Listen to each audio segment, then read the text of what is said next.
Begin in Cleveland. So I'm going to make the following statement.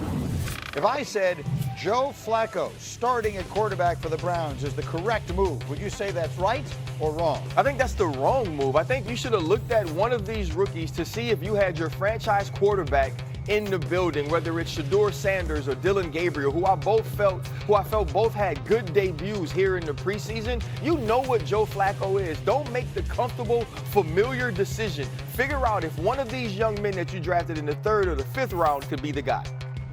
Dan, I have been saying all along, I have gotten the sense from you, and you were there, that this was never particularly close to that happening. Because everybody else got hurt.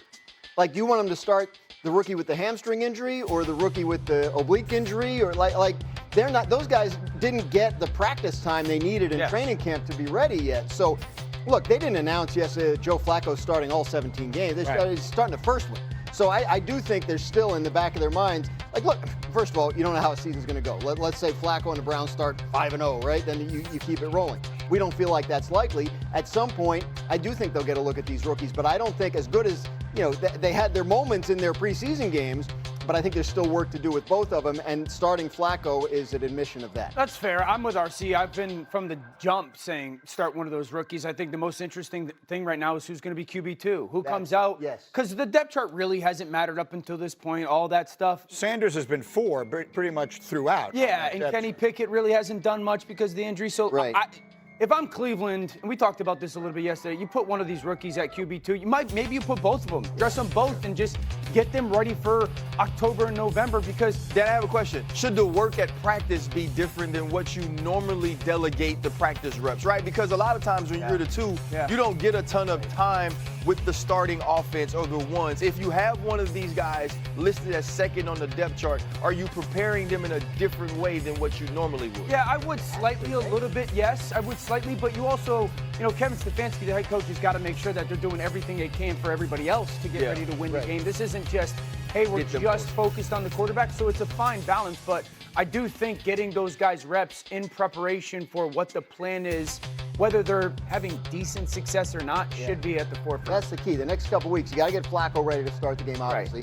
But you also have to figure out who the 2 is, because the 2 could play at any second, right? Like we saw Brian Daboll throwing Jackson Dart into the game without telling him ahead of time, right? Because you want to know if he can do that. So is it Gabriel? Is it Pickett? Is it Sanders? A, who's the healthiest? And B, who's prepared to do that? Like jump in the game. It shouldn't be Kenny Pickett, though. Flacco. It shouldn't be Kenny. Well, he hasn't practiced. Shefty suggested yesterday that they would keep all 4 quarterbacks on the roster just as commodities, and you never know, someone trades for a Kenny Pickett or maybe even trades for one of the rookies, depending on how things go along. But keeping 4 quarterbacks on the active roster is for the most part, a rarity. Yeah. What is your sense of the whole thing, Swagoo? They opened, by the way, against the Cincinnati defense. We just spent 10 minutes talking about how bad they are. This should have never been a competition that we shouldn't have ever said Joe Flacco name. Like, the plan was Joe Flacco start and let these 3 duke it out to figure out who's going to be our starter eventually. And I'm not a big proponent of them starting at the beginning of the season. I don't know the rep count in practice. I don't know how many looks they had against the number 1 defense. I know Myles Garrett rushing is completely different than the other guys that are in there. But that's what I said after Shedeur's performance. I said that performance should have bought him more reps of good on good in practice to compete for who was going to be the number 2 guy to eventually be the number 1. Like, that sounds logical to me. The one thing that worries me, and we talked about this last night, is if you're getting to this point with Dillon Gabriel and Shedeur Sanders, and you're saying we're 2 weeks away from the season, now we're going to start treating one of you guys like a backup, and something bad happens to Joe Flacco, both are set up for failure. Yeah. And that's the part that bothers me. I'm saying if you didn't have Dillon Gabriel and Shedeur Sanders, because Kenny Pickett has been dealing with the injury, obviously, if you didn't have them getting second-team reps, at times getting reps with the ones, and now you going into this point saying, hey, Dillon, you the 2, or Shedeur, you the 2. Well, bro, I'm so far behind of what it's like to be out there with David Njoku.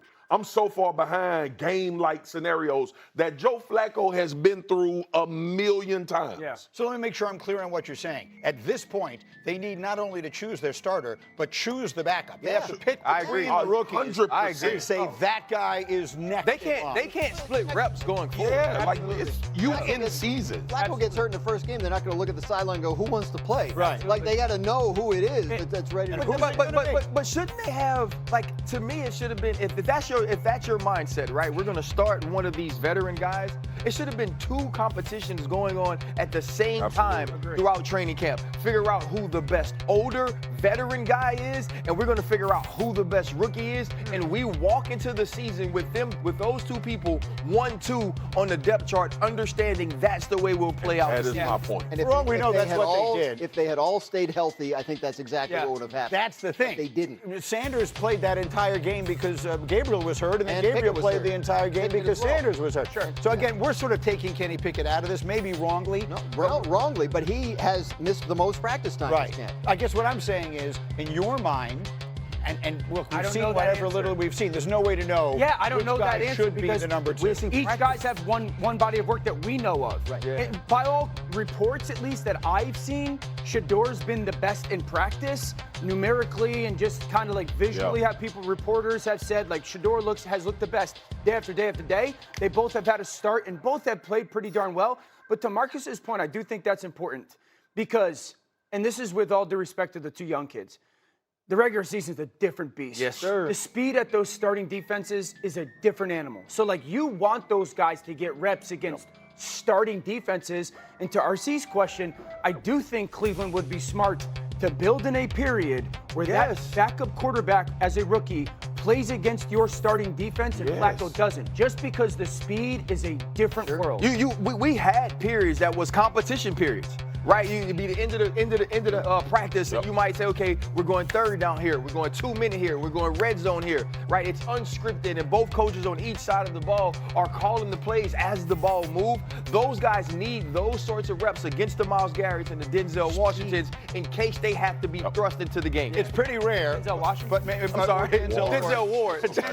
Denzel Washington would also be an interesting. I'm putting cases on. So that really has become the narrative here is, are the Bengals and this dreadful defense in a season coming off a year, and you just heard Troy say it, in which Burrow played about as well as a quarterback can play and they didn't make the playoffs, are we concerned that they are wasting this stage of Joe Burrow's career? Absolutely. I mean, if you watch that game last night and you think about, especially early on last season, we've watched people run for more miles against the Cincinnati Bengals than David Goggins. And he's in like 200. Stay hard. Yeah, he's in like 200-mile races every other month.